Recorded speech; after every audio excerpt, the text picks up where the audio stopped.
እንቀጥላለን 80 ከፍታ ልዩ ዝግጅታችን ላይ ነው የምትገኙት። አሁን ደግሞ ከቴዎድሮስ መኮንን ቴዲማክ ከዝነኛው የሙዚቃ ሰው ጋር ቆይታ እናደርጋለን። ወላጅ አባቱ በኢትዮጵያ አየር መንገድ ያለፉ ካፒቴን ናቸው።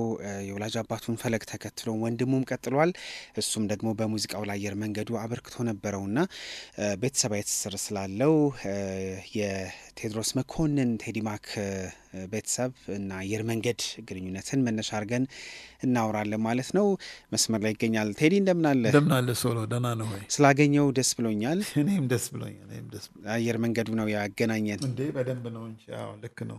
እሺ ወደ ኋላ ልመልስ። ካፒቴን መኮንን እንዴት ነበረ በተለይ አየር መንገድ የነበራቸው ቆይታ? ካፕቴን መኮንን አዎ መጀመሪያ ያው ከሲኒየሮች ውስጥ አብረው ካሉት ከነ ካፕቴን አለማየሁ አበበም ከካፕቴን አዳሙ መድኃኔ፣ ካፕቴን አፈወርቅ ወርቁ፣ ካፕቴን ደስታ ኃይሌ፣ ካፕቴን መኮንን እነዚህ ሲኒየሮች ናቸው እና ሲኒየርም ሆነው ከዛም በላይ ደግሞ ያው በአይሮፕላኑ ብቻ ሳይሆን በአስተዳደርም በፍላይት ኦፕሬሽን ሄድ በመሆን ሰርተዋል። እሱ ብዙ ነገሮች አድርጓል ማለት ነው። ካፕቴኖቹ አለቃ ሆኖ ማለት ነው። ካፕቴን መኮንን ያው መጀመሪያ ያው ሲገባ የአየር መንገድ ውስጥ የነበሩ አሜሪካንም በራሪዎችና አለቆች ሁሉ ነበሩ፣ በዛን ጊዜ ነበሩ እና ከዛ እንግዲህ ነው ከገቡ በኋላ እንግዲህ ቀዳሚ ፓይለቶቹ እንደ ካፕቴን አለማየሁ አበበ፣ ካፕቴን አዳሙ መድኃኔ፣ ካፕቴን አፈወርቅ ወርቁ፣ ካፕቴን ደስታ ኃይሌ አብረው እነሱ 5 ናቸው ቀዳሚዎቹ እና ከዛ በኋላ ነው እንግዲህ ያው ከበረራው ተጀምሮ ከበረራው በኋላ ደግሞ ወደ እልቅና የተመጣው ማለት ነው። ያው አባቴ ከዛ በኋላ እንግዲህ ያው ፍላይት ኦፕሬሽን ሄድ ነበረ። ከዛ በላይ ደግሞ ከሱ በኋላ ደግሞ ያው ወንድሜ ደግሞ ተተካ። ወንድሜ መጣ እና በወንድሜ ጊዜ ግን ያው ሁሉ ነገር ዲፍረንት ነበረ። አንደኛ ያው አየር መንገዱ ብዙ አይሮፕላኖች አዳዲስ አይሮፕላኖች ገዝቷል። እነ 720 ቢ እነ DC6 እነ DC3 ነበሩ። አሁን በወንድሜ ጊዜ ግን የመጡት እነ 767። የአብራሪነት ህይወታቸው እንዴት ይገለጻል? ምን ማለት እንችላለን? በተለይ በአየር መንገዱ ውስጥ የአብራሪነት ህይወታቸው በተለየ መንገድ ቢነሳም ወል ስራው እንደዚህ እኮ ኢንጆይ የምታደርገው አይደለም። እውነት ለመናገር ኢንጆይ እኮ ስል ምንድነው ያደክማል። ሲመጣ ከውጭ ደክሞት ነው የሚመጣው። ቢኮዝ በረራው በጣም ረዥሞች ናቸው። ግን ያው እንዳልኩህ ሞር ስሜት የነበረው ከኔ ይበልጥ ያው የኔ ታላቄ ነው ሳሙኤል፣ ካፕቴን ሳሙኤል እሱ ነው እንግዲህ አየር መንገድ ውስጥ የእሱን ኮት ይለብስ ነበረ። ምን ይላረግ ነበረ? የእሱን ዩኒፎርሞች እየለበሰ መስተዋት ጋር ይቆማል። ምን ይላል? ያው እንደፈለገው እሱም ሆነ እሱም በጣም ጎበዝ የሆነ አብራሪ ሆነ። ከአብራሪም አለቃም ሆነ ማለት ነው እሱም ራሱ እና ምልክ ግን ትልቁ ነገር ምንድን ነው ያው በአባቴ ጊዜ የነበረው እና በወንድሜ ጊዜ የነበረው ሁሉ ነገር አንድ አይነት አይደለም። በአባቴ ጊዜ የነበረው በጣም ትንሽ ሃርድ ነው። ገባ አባባሌ? የሚበሩትም ነገሮች ነው እነሱ የጀመሩት ከታች ከፎከር ጀምሮ እነ DC3 DC6 እነ 720 እነ 707 እነዚህን ጄቶች እነዚህ ነበሩ የሚበሩት እና ሞር ግን ሪላክስ አድርገው ከነሱ ደግሞ የበረሩት በነ ወንድሜ ጊዜ ነው። ገባ? የመጣውን አውሮፕላኖቹ በሙሉ እየተቀየሩ መጥተው ገባ እነ 767 ምናምን ሲመጡ እና ብዙ ነገሮች እየተቀየሩ መጥተው አሁን ባሉበት ደረጃ ደግሞ ኤርባስ ምን የሌላ አይሮፕላን የለም። አሁን እኮ ሁሉ ነገር መጥቷል። እኔ እንግዲህ አየር መንገድ የሚሰሩ ሰዎች በመለያቸው በዩኒፎርማቸው ሳያቸው ኩራት ይሰማኛል። እና እንዴት ያለ ኩራት ነበራችሁ እናንተ ወይም ደግሞ ሲታዩ ሰፈር ውስጥ? ወል ምን መሰለ ያ ኦፍኮርስ በድሮ ጊዜ ነው ከነ ዩኒፎርማቸው ምናምን ስታየው ራሱ በጣም ኩራት አለ ራሱ አይደለም እንዴ? እና ከዛ ውጪ ነው ሰው ራሱ ያለው ሪስፔክት ምናምን አንተ እኮ በጣም የነበራቸው ሪስፔክት ሁሉ የተለየ ነው። ቢኮዝ አይሮፕላን እንደምታየው ግዙፍ ነው። አይሮፕላን ስታየው ሲበር አየር ላይ እና አጠገቡ ስትደርስ ደግሞ ሌላ ልዩ ነገር ነው። ገባ አባባሌ? በጣም ኤክሳይቲንግ ነው ማለት ነው። ገባ? ግን ምንድነው ትልቁ ነገር ምንድነው ያው ኢንትሮዳክሽኑ ያው እኛም ያን እድል አግኝተን ስላደግን ነው እንጂ ብዙ ሰው መጀመሪያ ላይ ኢንትሮዳክሽን ላይኖረው ይችላል። በአየር ላይ ሲበር ነው እንጂ የሚያየው ስለዛ ሄዶ መጎብኘት ውስጡ ገብቶ መብረር ምናምን ነገር አይዲያ የለውም ብዙ ሰው እና ስለዚህ ያው ግን ያንን ሁሉ አድርጎ አባታችን ሁሉን ነገር አሳይቶናል። ገባ እና ኢትዮጵያ አየር መንገድ ደግሞ ዝም ብሎ ኢትዮጵያ አየር መንገድ በአፍሪካ ውስጥ ያለ ብቻ ሳይሆን ኢትዮጵያ አየር መንገድ ደግሞ ያው በጣም ፓይነር የሆነ ከአፍሪካ ውስጥ በሙሉ በአንደኝነት ደረጃ ያለ አየር መንገድ ስለሆነ ከድሮም ጀምሮ ሲጀምርም ጀምሮ ያለው ኩራት ቀላል አይደለም ማለት ነው። እና ሁላችንም በዛ ስንኮራ ነው ያደግነው።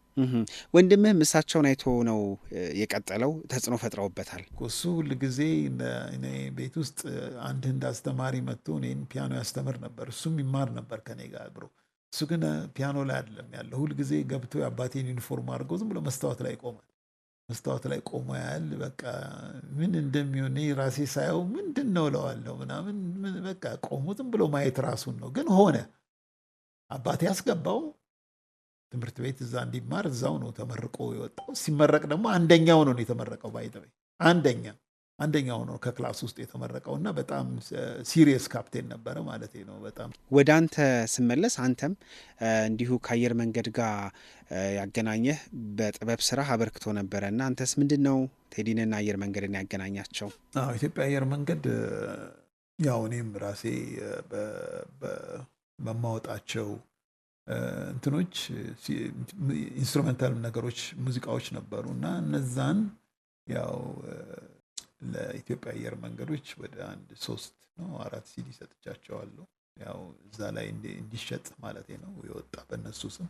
ከዛ ውጪ ደግሞ ሄቨን ኤንድ ኤርዝ የሚባል ዴትሌፍ በሚባል አንድ ጀርመናዊ የተቀዳ ዶክመንተሪ ነው። ዶክመንተሪ የሆነ ግን ስለ ኢትዮጵያ የሚገልጽ የነበረ እና በዛ በአየር መንገድ ውስጥ ፍላይት ላይ የሚታይ የነበረ እንደ ቪዲዮ ነገር ነበረ እና ለቪዲዮ የግድ ያው 1 ሰዓት ምናምን የሚፈጅ ቪዲዮ ነው። እሱንም ያው እኔ ባክግራውንዱን ሰርቼው ነው እዛው አየር መንገድ ውስጥ የገባው። ትሩ ፖፑላር የነበረ ቪዲዮ ነው። ብዙ ሰው አየር መንገድን ያው የኩራቱ ምንጭ ነው፣ እንደ አይን ብሌኑ ነው የሚመለከተው። ያንተ ኩራት እንደ ሌሎቻችን ቢሆንም ግን ከፍ የሚል ይመስለኛል። ቤተሰባዊ ትስስርም ስላላችሁ እና እሱ ምን ይመስላል? ኩራት እንደምን ያለ ነው? እኛ ያደግንበት ነው።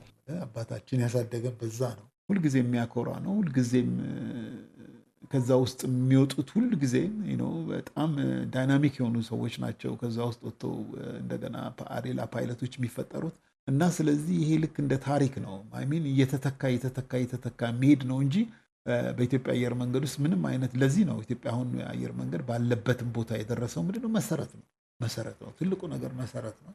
ከመሰረቱ ውጭ ደግሞ ትምህርቱን የሚገቡትም ራሳቸው እኔ እንጃ። አሁን እኮ ይሄ ዝም ብለህ መርጠህ አንተና ብለህ የምትገባ አይደለም። ሁሉም ፈተናውን አልፎ ነው የሚገባው። ግን ገብቶ ከዛ ውስጥ ግን ይሄ ዝም ብሎ የሚሆን ፓይለት የለም። ሁሉም ቢካም በቃ ዳይናሚክ ነው የሚሆኑት ሁሉም ጠቅላላ እና ስለዚህ የአየር መንገዱ በዚህ ትልቅ እድል አለ። ትልቅ ደስ የሚለው ይሄ ነው። አሁን አዲስ ለሚሰራው ቢሸፍቱ ለሚሰራው አዲስ ኤርፖርት ምናምን ኦፍኮርስ የሚገባው ነው እኮ ዝም ብሎ ስለተሰራለት አይደለም፣ የሚገባው ስለሆነ ነው በቃ። እና ስለዚህ በአፍሪካም አንደኝነቱን በደንብ የሚያስመሰክርበት ይሆናል ማለት ነው። አዲስ አየር ማረፊያ እንግዲህ የመሰረተ ድንጋይ ይቀመጥለታል። ይሄ ተጨማሪ አቅም እንደሚኖረው ይጠበቃል እና ቴዲ ኢትዮጵያ አየር መንገድን ስታስብ አሁን ይሄንን ማግኘቱ ምን ይዞለት ይመጣል? ምን ይጨምራል ብለህ ታስባለህ? ይሄ እኮ መሰለህ አንደኛ አሁን እንኳን ባለው የሚንቀሳቀሰው አሁን ባለበት እንኳን ሲቹዌሽን የሚንቀሳቀሰው ራሱ በጣም ሂውጅ ነው። እንኳን ይሄ ተጨምሮ አይደለም። ይሄ እኮ ከተጨመረ ማለት እኮ በዓለም ላይ ትልቅ ተጽዕኖ ነው የሚፈጠርበት እኮ ነው። በዓለም ላይ ትልቅ ተጽዕኖ ነው የሚፈጠረው።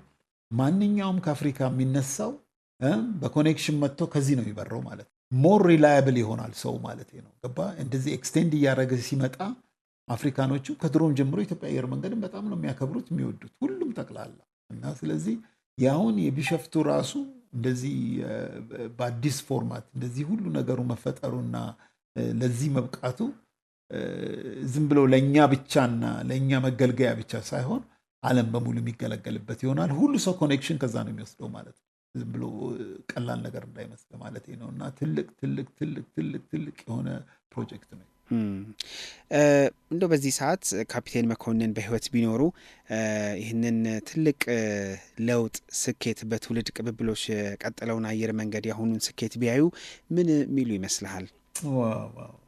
ነፍሱን የማረው እና አባቴ በጣም እነዚህ ወርካሆሊክ ሰዎች ናቸው። ዝም ብለው በቃ ደረሰ እንዴ ምናምን ማለት ሳይሆን በፓሽን ነው የሰሩት ስራቸው እና ስለዚህ አባቴን ቁጭ ብሎ አንድ ነገር እንኳን ሆነ ሲባል በቃ ከእንቅልፉ ተነስቶ የሚሄድበት አለ። በማታ ሁሉ ተነስቶ የሚወጣበትም ጊዜ አለ እና ስለዚህ በጣም በፓሽን ነበር የሚሰሩት እና ስለዚህ አሁን በእንደዚህ አይነት ደረጃ እነሱ ቢያዩት ዋው እንዴት ነው አንተ አንድ ነገር ውስጥ ሆነህ ከመሰረቱ አብረህ ሄደህ መጨረሻውን ግን ስታይ ከዛ በላይ ደስታ የለም። ኢቭን እንኳን ባለፉት እነሱ ባለፉበትም ጊዜ ብዙ ያስደስታቸውና ብዙ ነገሮችን አይተው ነው የሄዱት። ግን ይህን ቢያዩ ግን ማክሲመም ነው የሚሆነው። በጣም ትልቅ ደስታ ነበር የሚኖራቸው። በጣም ጥሩ። መልካም ምኞትህን ንገረን ለአየር መንገዱ። የኔ መልካም ምኞቴ ምንድን ነው? አየር መንገዱ አሁን ካለበት ራሱ ገዝፎ ትልቅ ሆኖ ማኒፕሌት አድርጎ ማለት ጉድ ዌይ ነው ማለት ነው። ማኒፕሌት አድርጎ ስል እና በዓለም ውስጥ ከአንደኞቹ ደረጃ ሳይሆን አንደኛ ሆኖ እንዲሰራ ነው የምፈልገው። በቃ በጣም እናመሰግናለን ቴዲ፣ በተጣበበ ጊዜ ለሰጠህን አጭር ቃል አመሰግናለሁኝ። እሺ፣ እኔም አመሰግናለሁ ሶሎ። እሺ፣ እንመለሳለን። አብራችሁኑ ነው